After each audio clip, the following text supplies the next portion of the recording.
ദൈവത്തിൻ്റെ അതിപരിശുദ്ധമായ നാമം വാഴ്ത്തപ്പെടുമാറാകട്ടെ. ഇന്നത്തെ ചിന്തയ്ക്ക് ആധാരമായി 1 തിമോഥെയോസ് 6:11 വായിക്കുന്നു. നീയോ ദൈവത്തിൻ്റെ മനുഷ്യനായുള്ളവേ, അത് വിട്ടോടി നീതി, ഭക്തി, വിശ്വാസം, സ്നേഹം, ക്ഷമ, സൗമ്യത എന്നിവയെ പിന്തുടരുക. ക്രിസ്തുയേശുവിൽ ഏവർക്കും സ്നേഹവന്ദനം. സഭാ ശുശ്രൂഷകന്മാരുടെയും മൂപ്പന്മാരുടെയും യോഗ്യതകളെക്കുറിച്ച് ലേഖനത്തിൽ പ്രത്യേകമായി പരാമർശിച്ചിരിക്കുന്നു. അപ്പോസ്തലനായ പൗലോസിൻ്റെ സ്വന്തം മകനല്ലെങ്കിലും തൻ്റെ വേലയാൽ രക്ഷിക്കപ്പെട്ടവനായതുകൊണ്ട് തിമോഥെയോസിനെ വിശ്വാസത്തിൽ നിജപുത്രൻ അഭിസംബോധന ചെയ്തിരിക്കുന്നു. ദൈവത്തിൻ്റെ മനുഷ്യൻ എന്ന് തിമോഥെയോസിനെ പൗലോസ് വിളിക്കുമ്പോൾ ദൈവത്തിൻ്റെ വചനം പ്രസംഗിക്കുവാൻ വിളിച്ച് നിയമിച്ച് ചുമതലപ്പെടുത്തിയ വ്യക്തി എന്നർത്ഥമാണുള്ളത്. കർത്താവിൻ്റെ പഥ്യവചനവും ഉപദേശവും അനുസരിക്കാതെ അന്യത ഉപദേശിക്കുന്നവർ തെറ്റായ താല്പര്യവും ലക്ഷ്യവും വെച്ചാണ് ശുശ്രൂഷ ചെയ്യുന്നത്.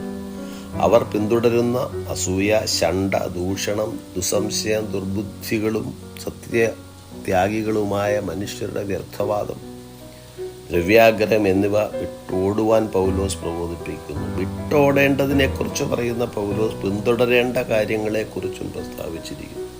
അതായത് പാപത്തെ വിട്ടോടി വിശുദ്ധിയെ പിന്തുടരുകയും ചെയ്യുന്നവനാണ് ദൈവത്തിൻ്റെ മനുഷ്യൻ. നീതി ചെയ്യുന്നവൻ എന്നാൽ ദൈവത്തോടും മനുഷ്യരോടും ശരിയായുള്ളത് ചെയ്യുന്നവൻ.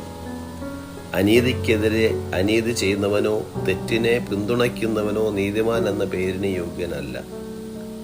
ഭക്തിയോടെ ദൈവവേല ചെയ്യുന്നവൻ ദൈവത്തിൻ്റെ മനുഷ്യനാണ്. പ്രതിഫലേച്ഛ കൂടാതെ സ്നേഹിക്കുന്നവനുമാണ് അവൻ. ഏത് പ്രതികൂല വിഷയങ്ങളിലും ക്ഷമയോടെ കാത്തിരിക്കുവാനും സഹിഷ്ണുത പ്രകടിപ്പിക്കുവാനുള്ള മാനസികാവസ്ഥ ഉള്ളവനായിരിക്കണം.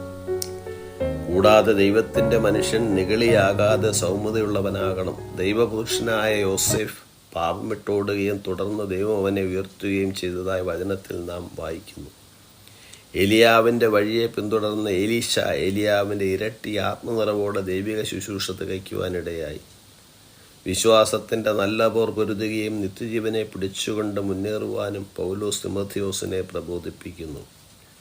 1 തിമോഥെയോസ് 6:11 നമ്മെ പ്രോത്സാഹിപ്പിക്കുന്നത് വിശ്വാസികൾ ബോധപൂർവമായ തിരഞ്ഞെടുപ്പുകൾ നടത്തുവാനും ലോകപരമായ കാര്യങ്ങൾ ശ്രദ്ധ മാറിപ്പോകാതെ നമ്മുടെ രക്ഷിതാവായ യേശുക്രിസ്തുവിനെ മഹത്വപ്പെടുത്തുന്ന വിശ്വാസ ജീവിതം നയിക്കുന്നവരായിരിക്കണം. നീതി, ഭക്തി, വിശ്വാസം, സ്നേഹം, ക്ഷമ, സൗമ്യത എന്നിവയെ പിന്തുടരുന്ന ജീവിതം നമുക്ക് നയിക്കാം.